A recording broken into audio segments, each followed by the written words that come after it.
Salut! Pour l'entretien de l'e-résine en langue française, suivez la vidéo du début jusqu'à la 11e minute environ. مرحبا لتتابعوا الفيديو كيف بيعتنوا بالإيريزين باللغة العربية. تابعوا الفيديو من دقيقة 11 تقريبا للآخر. Bon, désolé pour la caméra, elle est placée par le haut. Je ne peux pas filmer en face parce qu'il y a l'Altermontera là qui va tout couvrir. Bon, on va parler un peu de l'e-résine. C'est pas grave, c'est pas un problème. C'est pas un problème si la caméra elle est placée comme ça. J'ai juste noté quelques étapes pour parler de la plante, pour ne pas oublier une étape. On va commencer d'abord par l'origine. J'ai noté l'origine. C'est une plante qui nous vient du Brésil. C'est une plante tropicale, donc de chaleur et d'humidité. Pour la température, c'est une plante qui ne doit jamais être exposée à moins de 10 degrés. 10 degrés, on doit faire entrer la plante ou à la maison, derrière une fenêtre, ou alors dans une serre.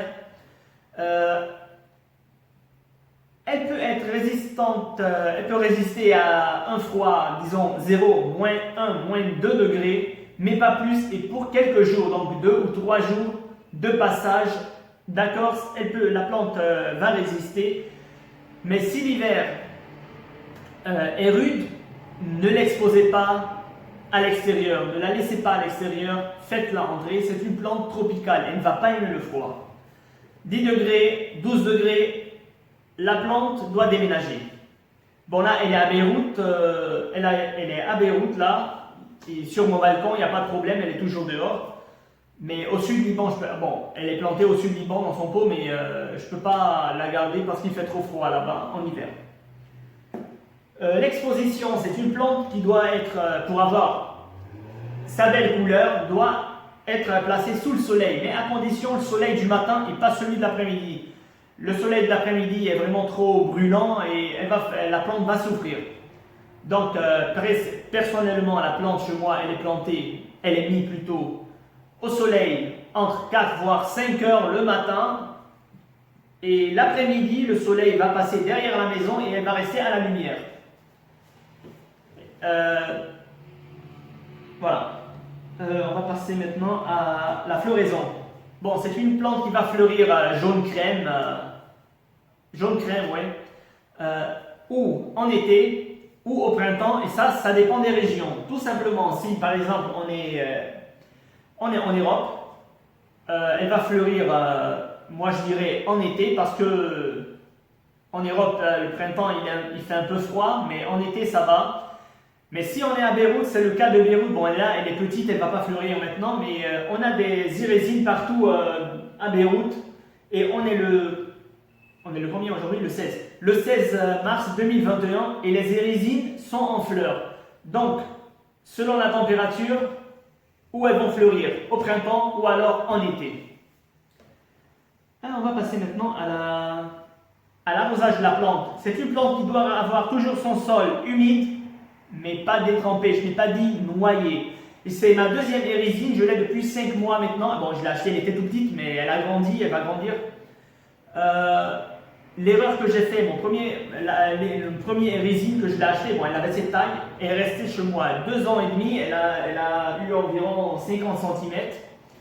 J'ai eu un problème sur mon système d'arrosage, l'eau n'a pas stoppé, je suis arrivé, j'ai vu ma plante tout noyée dans une piscine, et elle avait pourri ses racines et elle était morte. Donc, bon, c'est parce que j'ai eu un problème sur mon système d'arrosage, mais c'est bon, voilà. J'étais pas là, j'étais absent pendant 2 semaines, j'ai pas pu régler la situation, j'ai pas sauvé la plante. En général, moi je les arrose, je règle le système d'arrosage sur les résines. En été, c'est une fois chaque 3 jours, une fois chaque 4 jours environ. Et veillez toujours à ce que le pot ne soit pas vraiment trop sec, le sol ne soit pas vraiment trop sec, c'est pas une plante qui va aimer la sécheresse. Toujours un tout petit peu humide. En hiver, bon là elle est en hiver, je l'arrose une fois par semaine, elle est sur mon balcon et tout va bien. Bon là maintenant je vais commencer, puisqu'on est en mars, il va commencer à faire un tout petit peu plus chaud, donc je vais l'arroser une fois chaque 5 jours peut-être. Je verrai. Il faut toujours s'assurer que le sol commence à devenir sec à la surface avant d'arroser une deuxième fois. pour ne pas noyer la plante et ne pas faire pourrir les racines et ne pas tuer la plante. Donc faites attention à l'arrosage. On va passer maintenant à on a parlé de la floraison, on va parler de la multiplication. Bon, elle peut être faite par semis au printemps ou alors par bouturage en automne. Moi je préfère le bouturage, c'est une plante de bouture facile, elle n'est pas difficile. On coupe juste à 15 cm. À 15 cm, on retire quelques feuilles. On peut la mettre dans de l'eau et attendre que les racines apparaissent environ à 5-6 cm environ avant de le mettre dans un pot avec son sol. Ou alors la planter directement dans un terreau spécial semis ou alors terreau universel, ça marche.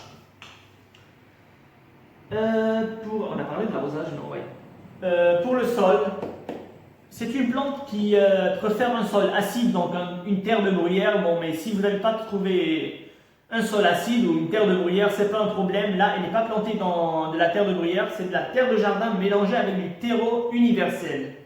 Et ça fonctionne pour l'alternanthera et ça fonctionne pour l'irésine.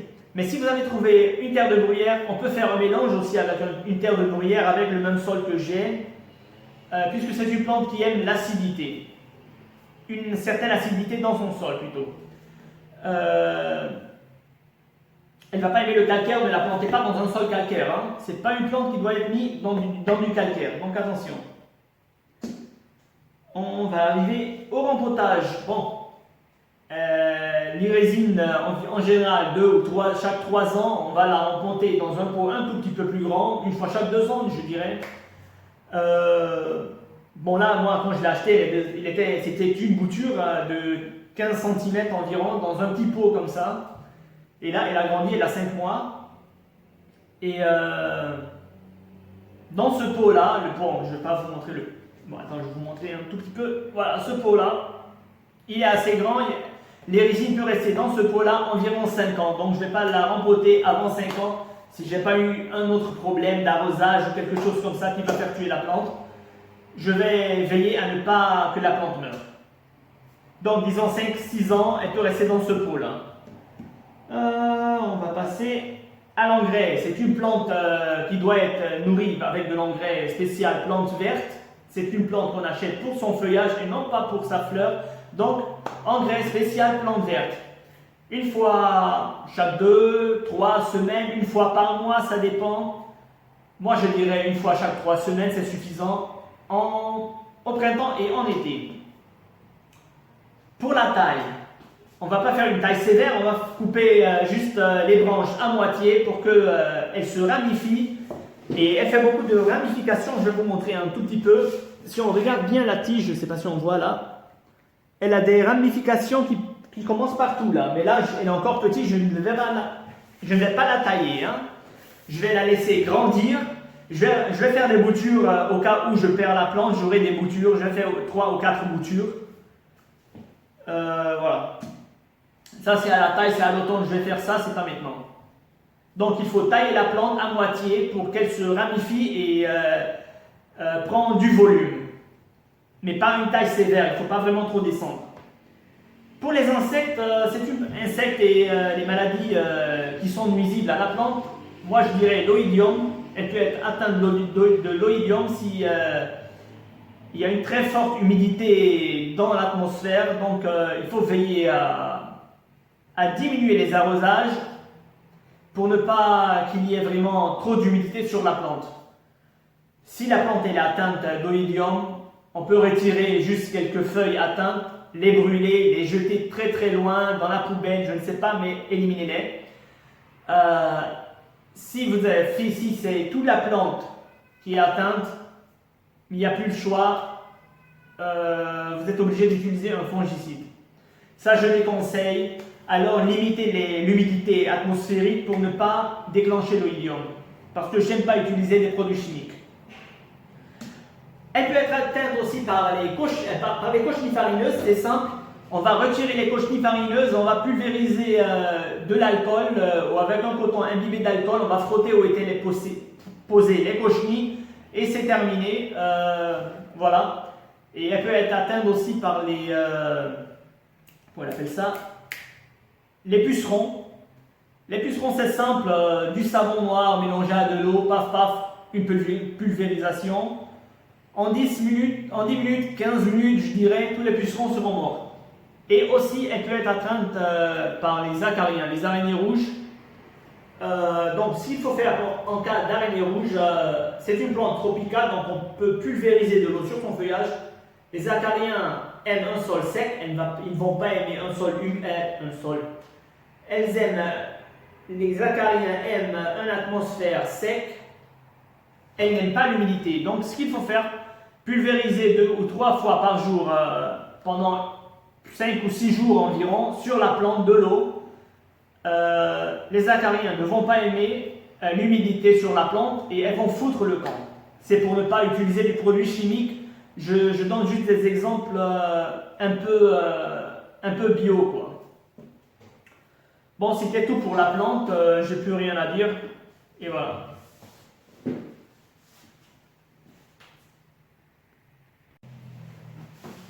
سوري على الكاميرا بس لانه عم صور من فوق لانه عندي الالترناتيرا هون عم مغطي الايريزين تاعولين بس ما لنا مشكله.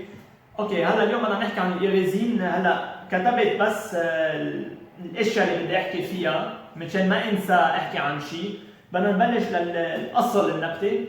هيدي نبته اصلا من البرازيل، يعني من البرازيل، يعني عم نحكي عن نبته استوائيه بتحب الرطوبه وبتحب الشوب. هلا بالنسبه للحراره، هيدي نبته مش لازم تحطوها على حراره اقل من 10 درجات بالشتويه. يعني اذا درجه الحراره نزلت بالشتويه عندكم تقريبا 10 او 12 لازم تفوتوا النبته، مش لازم تتركوها برا. وبس تفوتوا النبته طبعا حد شباك لتستفيد اكثر شيء من الضوء. او اذا عندكم سير يعني خيمه، فيكم تحطوها بالخيمه بالجنينه. ممكن تزمط اذا نسيتوها ونزلت الحراره بين الصفر ل -2 تحت الصفر، -3 تحت الصفر، على شرط بس ايام معدوده. يعني عم نحكي عن يومين 3 مش اكثر. اكثر من يومين 3 على حراره تقريبا صفر النبته حتموت. ما تتركوها. اذا كنتم بمنطقه عن جد الحراره كل الشتاء بتضلها 5 6 4 درجات، فوتوا النبته، ما تتركوها برا. مش لازم تنحط على درجه اقل من 10 درجات او 12 درجه. هلا بدنا نحكي شوي عن الفلوريزون اللي هي لا غلطت شيء. بدنا نحكي عن الاكسبوزيسيون. الاكسبوزيسيون مطرح ما بدنا نزرعها للشتله. هيدي الشتله لتعطينا الورقه اللي بدنا اياها لون البوردو والزهر تاعولها، لازم يجي عليها شمس. اذا حطيناها بالضوء اللون ما حيكون بهيدا الجمال. لازم لها شمس على شرط يكون شمس الصبح ومش بعد الظهر. يعني اذا عندكم شمس تقريبا 4-5 ساعات الصبح، بعد الظهر لازم النبته تكون بميله في ضوء. يعني مطرح ما بدكم تزرعوها شمس الصبح، ضوء بعد الظهر، لانه الشمس تبع بعد الظهر بتكون كثير قاسيه، النبته ما بتحب فبتهلكوها. هلا انا شخصيا حطيتها على نفس البوزيشن تقريبا، نفس الموقع. الصبح بالجنينه عندي تقريبا 4 ساعات شمس عليها. بعد الظهر الشمس بتصير ورا البيت، فالنبته بتضل على الضوء. هلا بدنا نحكي عن شوي عن الفلوريزون. الفلوريزون هي الورده تاعولتها. هيدي نبته بتعطينا ورده لونها ابيض بيج تقريبا، مثل الكريمه، حسب المناطق وحسب الشوب. اذا كنا مثلا باوروبا حتعطينا الورده تاعولتها بالصيفيه، واذا كنا ببيروت وهلا موجود نحن اليوم 16 مارس 2021، 16 شهر 3 2021، وفي منا ايريزين موجودين مزروعين ببيروت. وهلا نحن يعني حنبلش الربيع، والايريزين عامله الورده تاعولتها. ف حسب المنطقه هيدي النبته حتعطينا الورده. ببيروت حتشوب اكثر اسرع من اوروبا، فبتعطينا الورده بالربيع. باوروبا الصيفي الشوب حيتطول اكثر ليجي، فشو بيصير؟ بدها تعطينا النبته وردتها بالصيفيه. وين وصلنا؟ فلوريزون ملتيبليكاسيون اذا بدنا نكتر منها للشتله فينا نزرعها بذر بالربيع، بس ما بنصحكم شو بدكم بهالشغله. وبالخريف فيكم تشتلوا منها، يعني تجيبوا قطعه ابو 15 سم او تحطوها بالمي لتشرش، او يعني بس تطلع الشروش تقريبا 5 سم او 7 سم فيكم ترجعوا تزرعوها بالارض، او فيكم تشكوها دغري بتيرو سبيسيال بلانت تيرو سبيسيال بوتور، يعني تراب خصوصي للبوتوراج، يعني للشتول لتشتلوا النبته. منا صعبه، الشتله تعولتها كثير هينه، بس بتقصوا بتحطوا بالمي او بتحطوها بالارض بالخريف. منا نبته كثير صعبه، مثل الالترناتيرا نفس الشيء، الالترناتيرا بتقصوا بتحطوها بتشكوها دغري بتفرخ، منا صعبه ابدا. فيكم تشتلوا منها عده شتلات. هلا بالنسبه للارزاج السقايه، هيدي النبته ما بتحب اليابس بالارض تاعولها، فلازم تضلها شوي رطبه. بنفس الوقت مش لازم تغرقوها، مش لازم تعملوا الغلطه تاعولتي. هلا انا عندي سيستم دارزاج جوت جوت، سيستم الاوتوماتيك، صار عندي مشكله ما وقفت المي. كان عندي نبته هيدي وحده ثانيه عمرها 5 اشهر، لما اشتريتها كانت ببوز صغير تقريبا هالقد، هلا كبرت. بس كان عندي وحده اشتريتها وصلت طولها تقريبا نص متر، بس ماتت 10 سنتين ونص، وماتت السنه الماضيه اخر الصيفيه. ليه؟ لانه صار عندي مشكله بالسيستم دارزاج، بالسيستم السقايه. جيت لقيت بعد جمعتين جيت لقيت البو تاعولي بيسين. شو صار؟ اهتروا الشروش وماتت النبته. بس هي اجمالا بالصيفيه انا كنت قسيها عم رجلج السيستم دارزاج عندي، او بين كل 3 ايام او 4 ايام بالصيفيه، وبالشتويه مره بالجمعه. هلا هيدي موجوده مش بالجنوب لانه برد، الشتله ما حتتحمل البرد وحتموت، فموجوده ببيروت. بس انا بسقيها مره بالجمعه لانه بعد ما الشتويه والمي ما حتتبخر من الارض، واصلا البو كبير عليها فبتحفظ المي اكثر. فبس انتبهوا دائما من المي، كتر المي بيقتلها، وبنفس الوقت ما بتحب اليابس. فقبل ما تسقوها تاكدوا انه التراب بلشت تنشف تقريبا على 3 سم او 4 سم، ببين اصلا على النظر. اذا كانت الارض بعدها رطبه من فوق ما تسقوا، حيصير على النبته كثير مي او مي زياده، حتهروا الشروش وحتقتلوها. فانتبهوا من المي. وين وصلنا؟ ارزاج، انا حكينا عن الارزاج. هلا بالنسبه للتراب تاعول النبته، هيدي نبته بتحب التراب الاسيد، يعني تير دو برويير. هلا اذا ما لقيتوا تير دو برويير ما لنا مشكله، فيكم تستعملوا التراب تبع الجنينه. مثل ما انا ما عندي تير دو برويير هون، انا استعملت تراب الجنينه، خلطتها نص تراب جنينه ونصه تيرو يونيفرسال. تيرو يونيفرسال بيمشي على كل البلانت. هلا اذا ما لقيتوا كمان فيكم تجيبوا تيرو خصوصي للبلانت فيرت، اجمالا اللي بيزرعوا فيها الاشياء اللي بتنزرع جوا، اسمه تيرو سبيسيال بلانت فيرت، او تيرو يونيفرسال مخلوط مع تراب الجنينه مثل ما موجوده هون. الالترناتيرا عايشه منيح والايريزين عايشه منيح. بس اذا لقيتوا تير دو برويير الافضل تتركوا كل شيء وتجيبوا تير دو برويير، لانه هيدي تير اسيد، وهيدي النبته بحاجه للاسيد بارضها. هلا بدنا نحكي عن الرامبوتاج. الرامبوتاج لما بننقلها، هلا اذا كانت بالارض ما في لزوم ننقلها لانه هي موجوده اصلا بالارض، بس اذا كانت ببو تقريبا كل سنتين ونص او 3 بننقلها لبو اكبر، لانه الشروش بيكونوا اخذوا البو القديم كله، بدها مجال لتكبر، فبنحطها ببو اكبر شوي، ما بنغرق ببو كبير. هلا هيدا البو اللي عندي اياه حفرجيكم. هلا انا زرعتها هون، كانت هلا ببو صغير، حطيتها هون حد الالترناتيرا. بهيدا حجم البو فيها تضلها 5 سنين او 6 سنين، لانه بو كبير من الاساس، فما حقطعها قبل 5 سنين او 6 سنين كمان. هلا الانجري كيف بنغذيها؟ بنجيب لها انجري سبيسيال بلانت فيرت.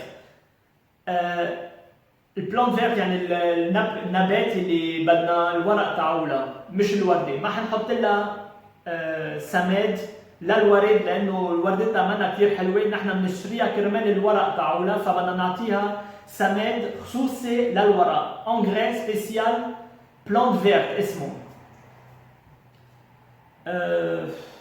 شو كنا نقول؟ ايه مره كل ثلاث جماع، مره بالشهر تقريبا بنحط من هيدا السماد. طبعا هيدا السائل بيقوم بيخلطوها مع المي بالربيع وبالصيفيه.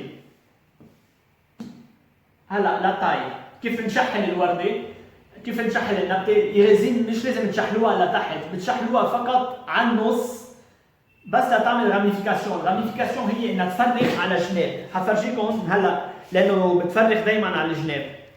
حفرجيكم شوي، شايفين؟ هلا انا ما حشحلها لانه بعدها صغيره، هلا بس تكبر شوي منشان اعملها الاكيليبر تاعولها، منشان ما تروح شمال يمين وكيف ما كان، بشحلها منشان على النص تقريبا لترجع تفرخ لي. ولما تشحلوها حتفرخ من الجناب، فحيصير عندكم نبته بدل ما تكون فاضيه من تحت وطويله، لا حتكون عندكم نبته شوي قصيره بس معبيه. هيدا السيستم تاعولها. هلا بالنسبه وصلنا للحشرات اللي بتيجي عليها، عندنا الامراض الفطريه مثل الاويديوم. الاويديوم هي بودره بيضاء تجي على كتر الرطوبه، تجي وبتوقع، يعني بتجي هاي البودره على الورق تاعولها.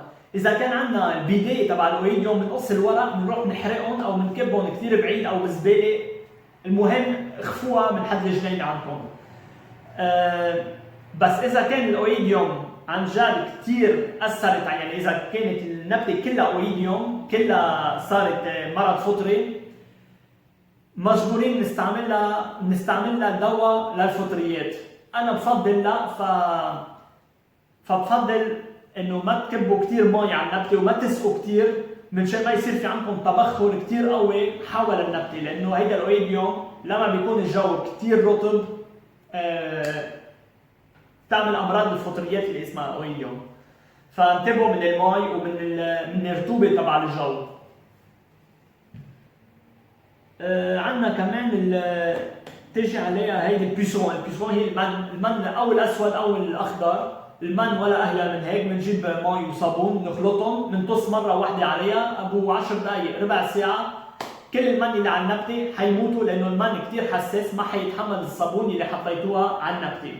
وعندنا الكوشني فارينوز اللي هي المن القطني. المن القطني كمان هينه، بس نبلشوا المن القطني عليها، بنجيب خشبه، بنجيب حيالله شيء، بنشيل المن القطني منها، بنقتلهم طبعا مع سبيرتو، بنطص سبيرتو محل ما كانت المن، او قطني فيها سبيرتو بنمسح محل ما كان في المن. تيجي عليها كمان الاكاريان. الاكاريان هي الاغنيه روج. الاغنيه روج لنتخلص منها، انا ما حيلكم طريق، ما حيلكم تجيبوا مبيدات لانه انا ضد المبيدات، فحاعطيكم طريقه شوي بيو اكثر. الاكاريان بتحب الجو الجاف، ما بتحب الجو الرطب. الجو الرطب بيزعجها، لانه هيدي نبته استوائيه ففينا نطص مي عليها. شو بنعمل؟ بنجي مرتين او 3 مرات باليوم على مده 4 ايام او 5 ايام او 6 ايام حسب اذا كان في كثير او شوي اكاريان عليها. بنطص مي على النبته. الاكاريان طبعا اللي هي بتحب الجفاف، ما حتحب الرطوبه، فحتنزعج من هيدا الرطوبه اللي موجوده على النبته، فحتفل عندها للنبته. بس ما تطولوا كثير، ما تطصوا كثير مي، يعني مش تروحوا فيها 10 ايام جمعتين، حيصير عندكم كثير رطوبه، ممكن يصير عندكم اويديوم. فبس لتتخلصوا من الاكاريان وتوقفوا المي عليها، ما تطصوا كثير. هلا هيدي كل شيء كانت عن النبته، ما عادش عندي شيء اقوله. برجع بقول لكم انتبهوا على المي، لانه كتر المي بيهري لها شروشها وبس.